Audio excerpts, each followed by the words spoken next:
Sheila here with Serious Stellar Moon. We are in episode 2. Moon has ingressed to Scorpio at 0 degree Scorpio ascendant on Mula Nakshatra. Sol, our Sun in the 6th house, Venus in the 7th, and Mercury in the 5th. We're looking at the Bhagavad Gita and Genesis and beginning to rethink what would a scripture look like honoring the feminine. And I was stopping at the notion of a command on not grieving people that fall at a certain battle under any circumstances, which kind of reminds me of the biblical prohibition on coveting another's wife. Why?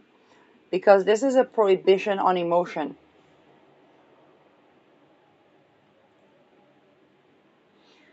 And when we try to regulate emotions, we're basically taking yang to the domain of yin. And it's kind of like trying to sail the North Sea with a car.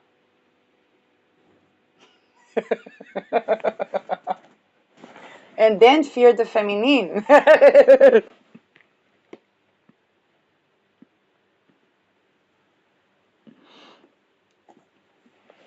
um,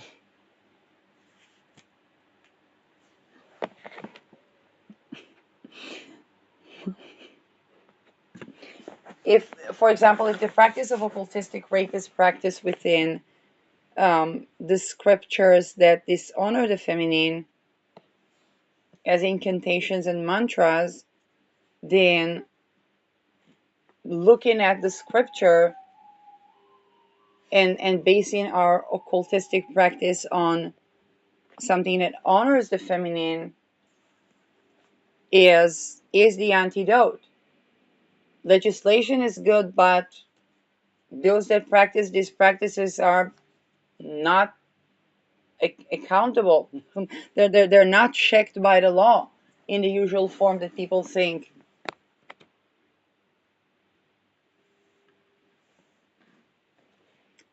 Changing the culture of the common people will run into consecutive difficulties that seem ethereal, spiritual, and magical simply because they are occultistic.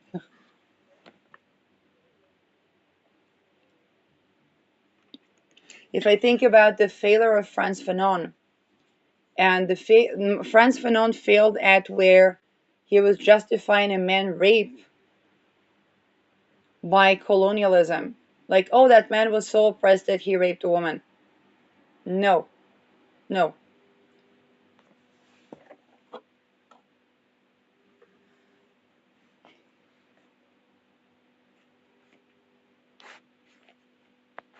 Definitely we should stand in the face of, and definitely, how should I say that? Taking our aggression and asserting ourselves in the face of, let's say, the colonizer and the oppressor is the thing to, it is where the emotions,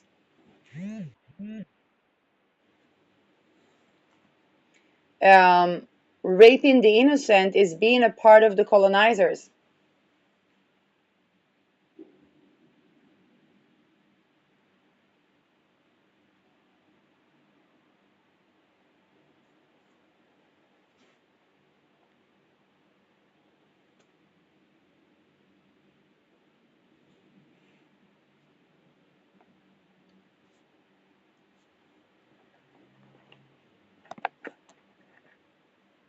Rape is not liberation. Actually, in extortion cults, they take strong emphasis on turning the aggression towards the innocent because they want to perpetuate an addictive pattern.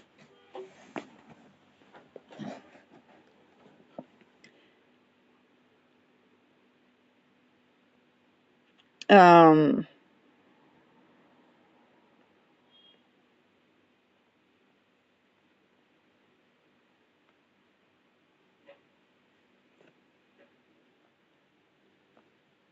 And in fact, if there was a delay in decolonization, we just realized the reason.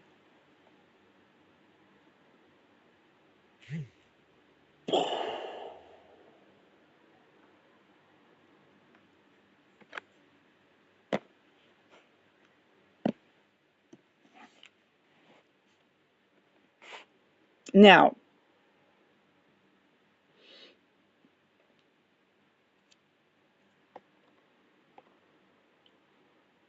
trying to command the emotional is not the way with the emotional.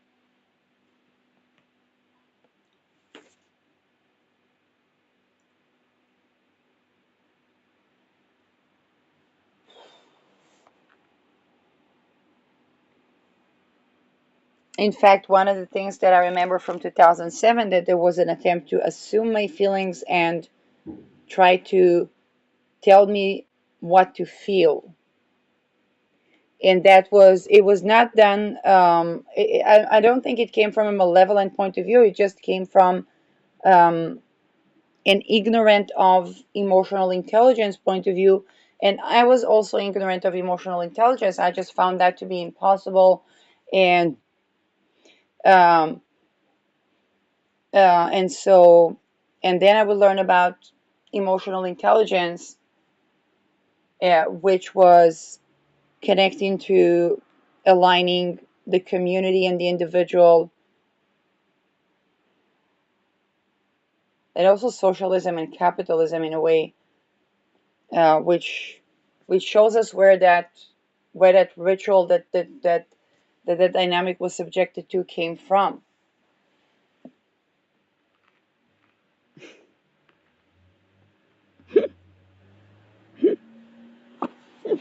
Big hats, little hats, but all of them have to do with Standard Oil. Moving forward. So definitely commanding on emotions is not commanding who we can grieve um, is not compatible with a scripture that honors the feminine. Let's take a look at Genesis.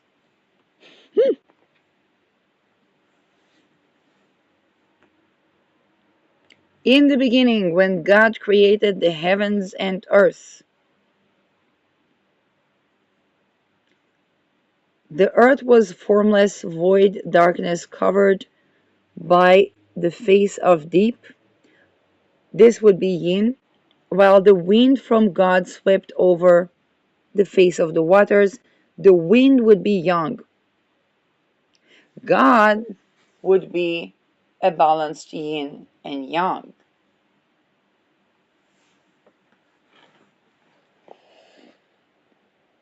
And that we can also see as creation, as emergence, and as design at the same time.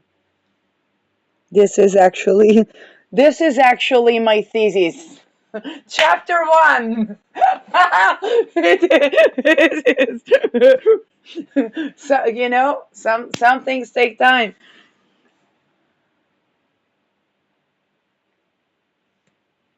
It just happened.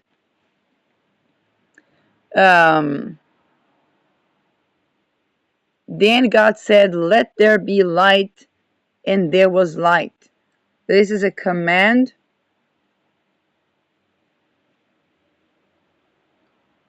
And God saw that the light was good, and God separated the light from the darkness. This is already corruption. Why? Because equating light as good means that darkness or yin is not with that which is light.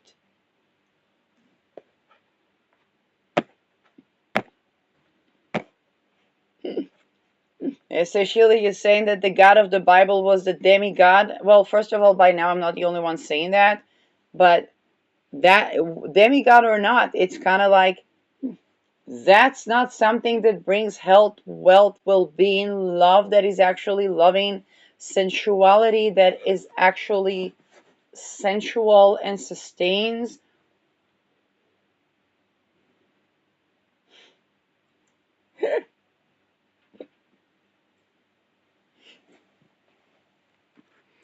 Now, some people might be incredibly offended. Other people, if they look behind where they are offended, ask yourself what's actually challenging in your marriage.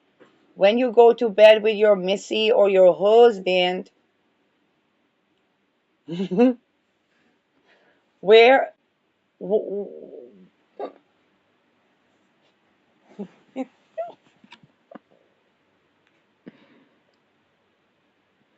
how has that affected your relations with your children if you have children?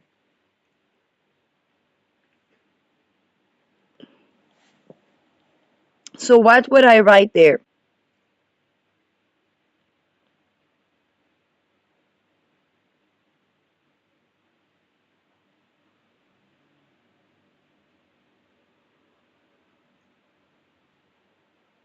If we think about the sun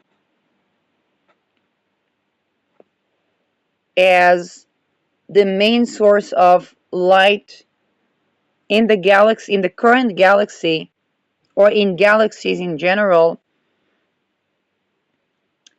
I could literally say, and as far as we know,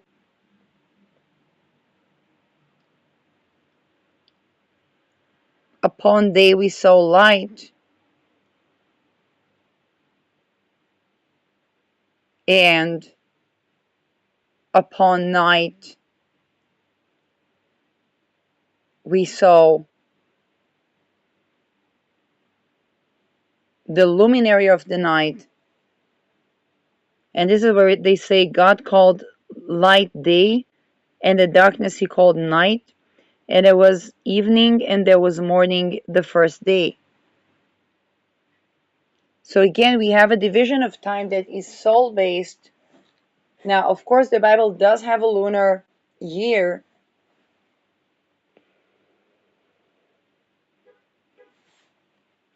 and we also need to think about eclipses.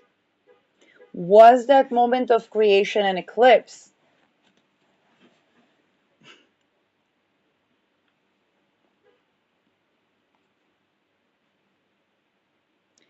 And God said, "Let there be a dome in the midst of the water, and let it separate the waters from the waters." What is that dome? So God made a dome and separated the water that were under the dome from the water that were above the dome, and it was so. Again, we see God commanding. What I'm missing here is relation.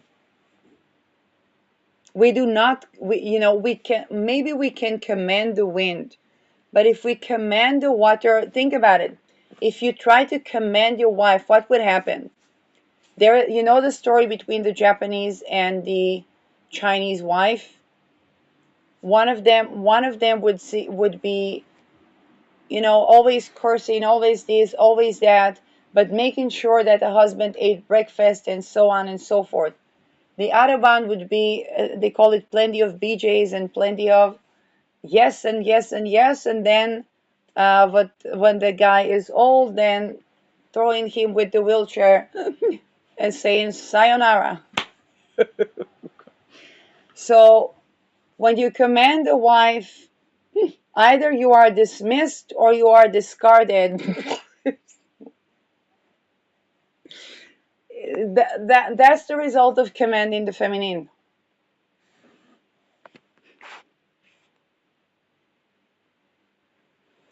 Now, try to make her think it was her idea can go wonderful if she would indeed come up with that idea by herself anyway, or would agree that this is a good idea. It is also works vice versa.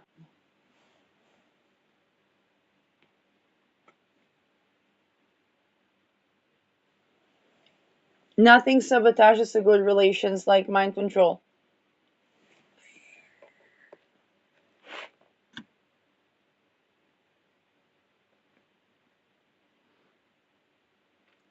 So,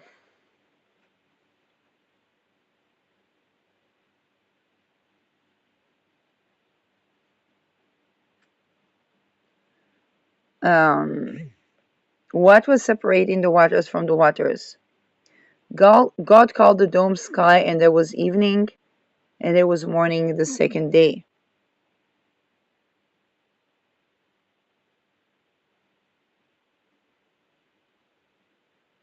So there were water above the sky.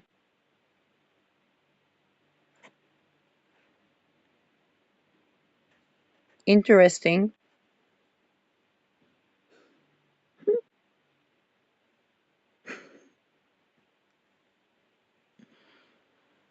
Um, First of all, it makes sense that we would look at the sky and we say, "Oh, sometimes the water from above the sky come down," and that would be rain.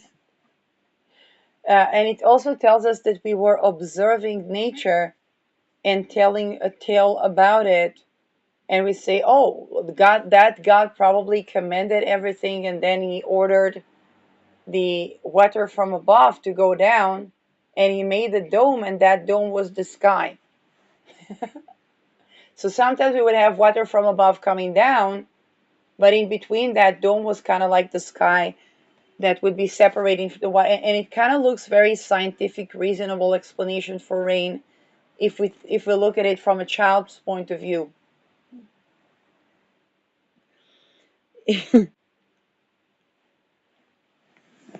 um, Now, what do we command? We command cattle, we command sheep,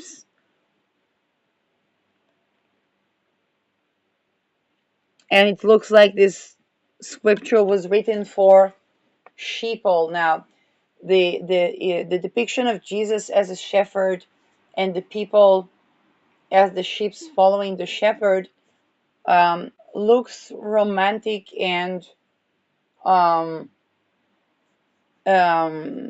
and I don't mean erotically romantic. I mean ideal. Whereas the term sheeple was actually used for the enslaved, oppressed people that are not sovereign and free.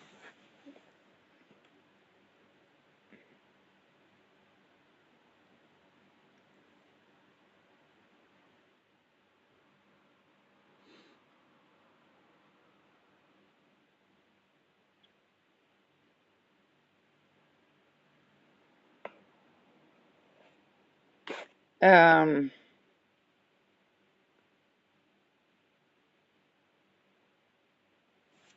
Wait.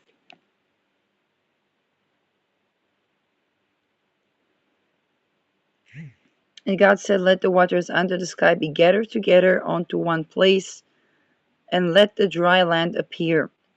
And it would so. So again, it directs the water, creates an island, not an not an Epstein Island, I hope. God called the dry land earth, and the waters were gathered together. He called seas, and God saw that it was good.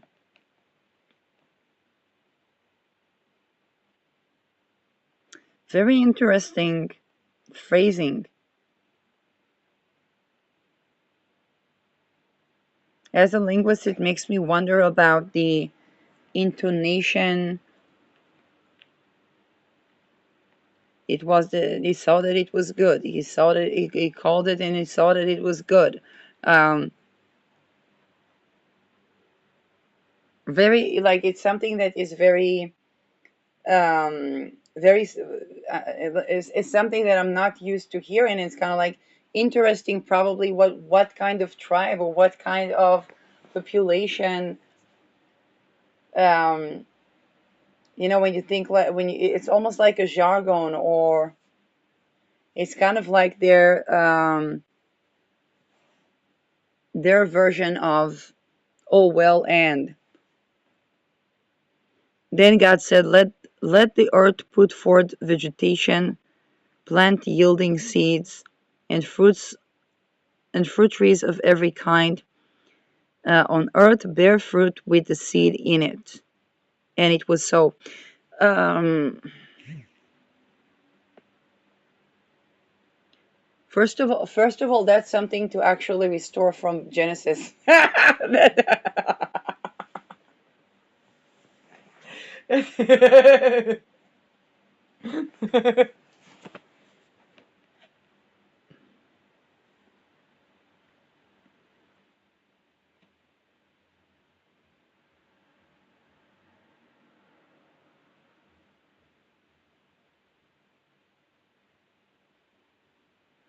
The earth brought vegetation. I love it when it's written the earth brought forth vegetation, the emergence, the naturalness, plants yielding seed of every kind, and trees of every kind bearing fruit with the seed in it. And God saw that it was good. And so he even commands the earth to bring vegetation. There is something in this scripture that is profoundly undermining the elements of command and control here of something that was so organically formed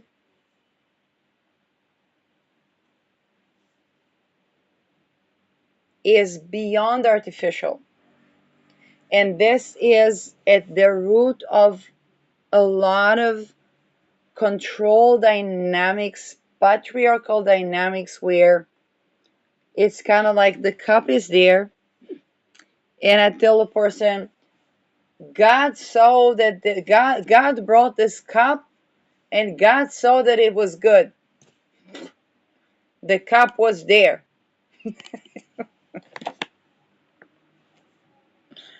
God will take that cup. No, the cup was there. God brought that cup, and God will take. No, no, no, no.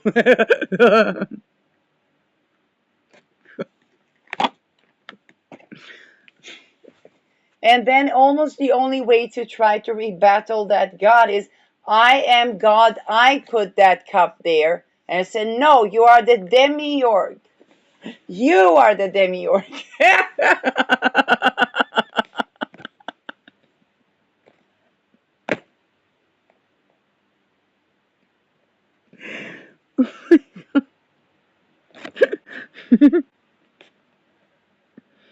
Now, this is holy scriptures.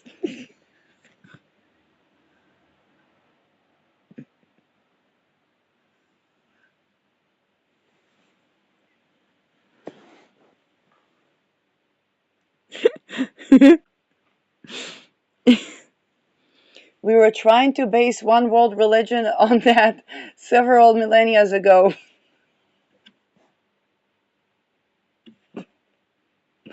Um,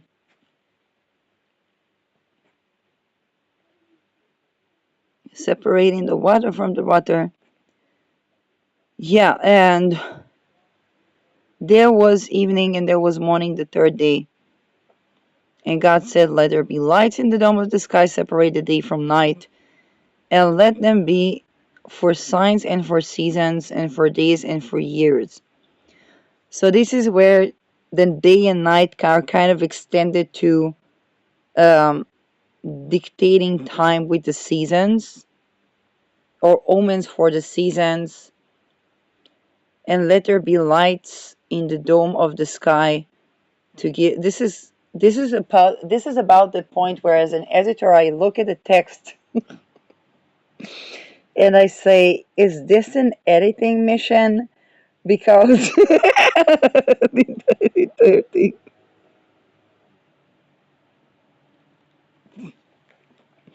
how do we get patriarchal control out of the Bible? Yeah.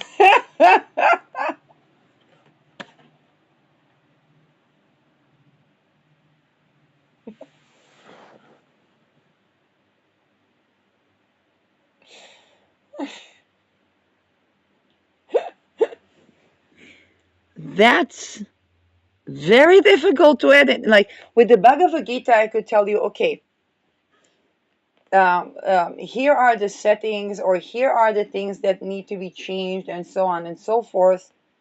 This is very, very crazy. Like, he commanded, and he said, and he commanded, and he said, and he did that day, and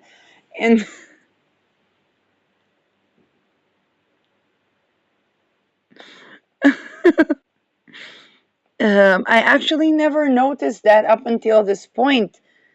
Um, the privilege of being secular.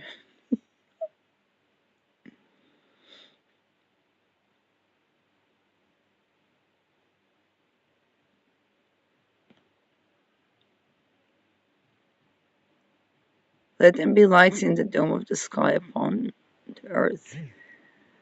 God made the two great lights. The greater light ruled the day, and the lesser light ruled the night and the stars. Again, language, greater and lesser. Now, of course, we could say that the moon is the lesser light because it's kind of like not as much light as the sun, but it's also different. It's the different colors, like, and the moon is also way closer to the earth.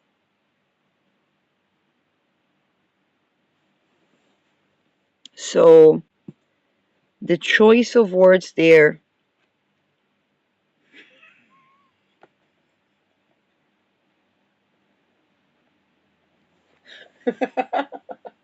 I know.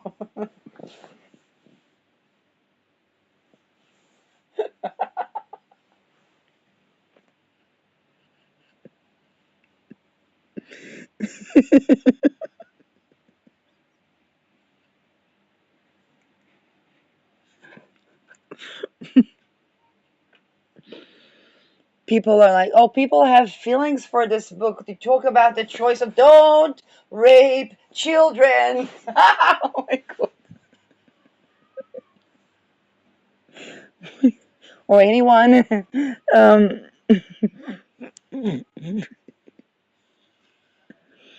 and okay,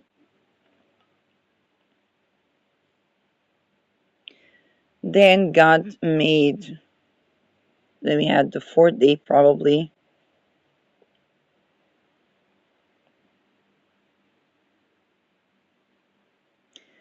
God made the wild animals of the earth of every kind. Oh, then he said, let the earth bring forth living creatures of every kind, cattle and creeping things, and wild animals of the earth of any kind. And it was so. God made the wild animals of the earth of every kind, and the cattle of every kind, and everything that creeps upon the ground of every kind. And God saw that it was good. No, it's not. They created creepy crawlers.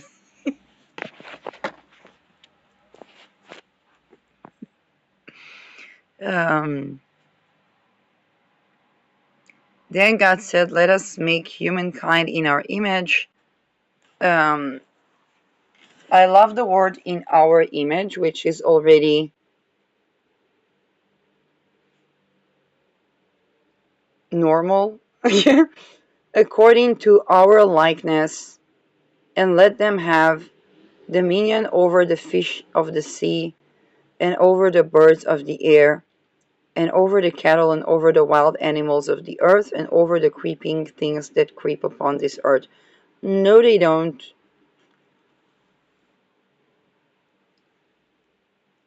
So,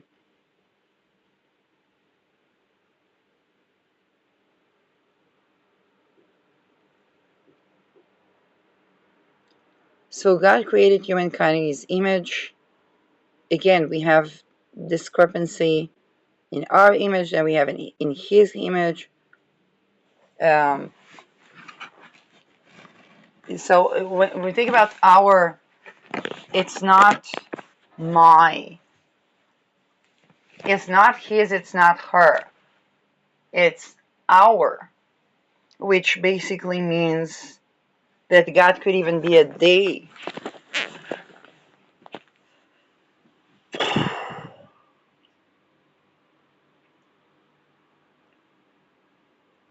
And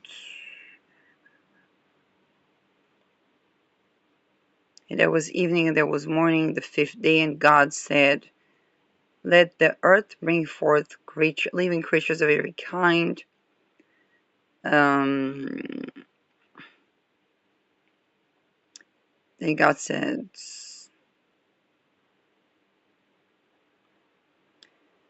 so in the image of God he created them, male and female he created them.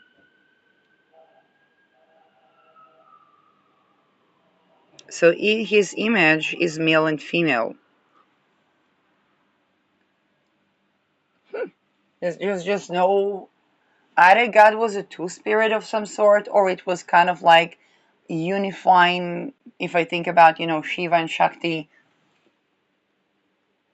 God blessed them, and God said to them, be fruitful and multiply. Again, command upon sexuality. What is be fruitful as command?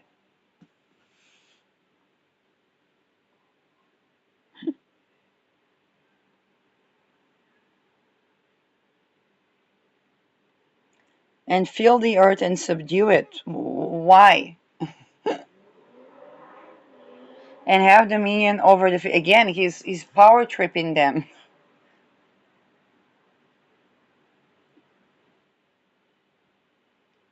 Um, have dominion over the fish, over the sea, over the birds of the air, and over every living thing that moves upon the earth. Now, just to keep that in mind, dominion over everything that moves upon the earth.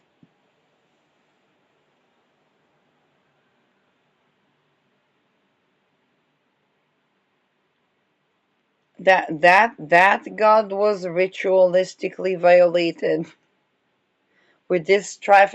And here's the thing: this God provides for his creation power.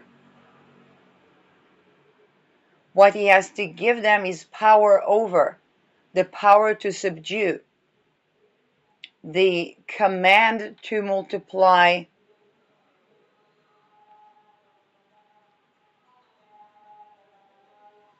as being fruitful.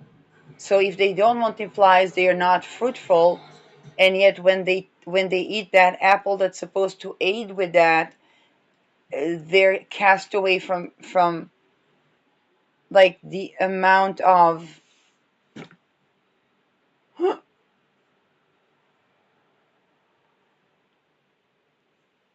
um and here the caretaking is through the allocation of power over.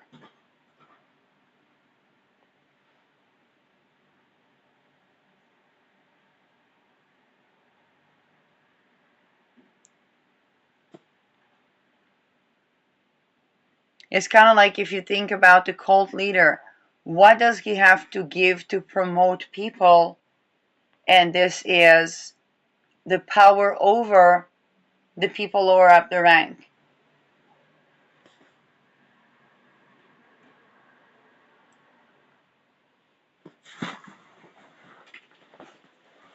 Now, this can only be in a situation where sex that is not rapey in some way, even if the sex was limerence or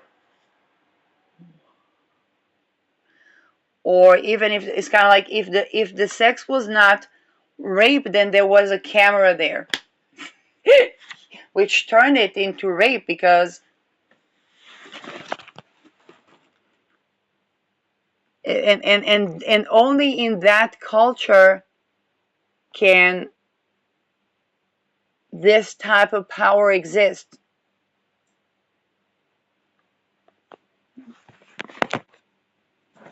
Yeah. Don't expect matrimony to work. Don't expect happy marriage under such rules. It was set to be impossible.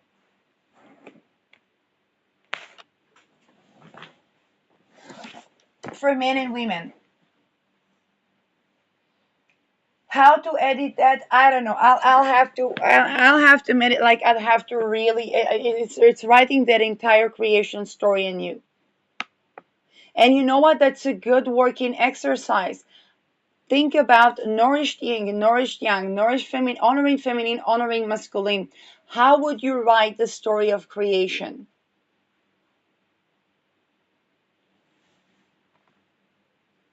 In fact, if you make a video about it, post the link in the comments. I'd love to see your version.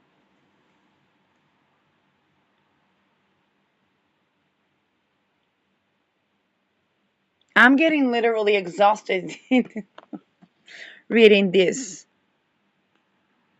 In fact, I feel depleted when I read this. This is energy depleting. This very text is horrible. And it was meant to be so. Plus, the moon is in Scorpio. Um, Soul hour. Midheaven speaker. And I think I'll abrupt this episode at that. Um, and recalibrate or meditate on where do we go from here.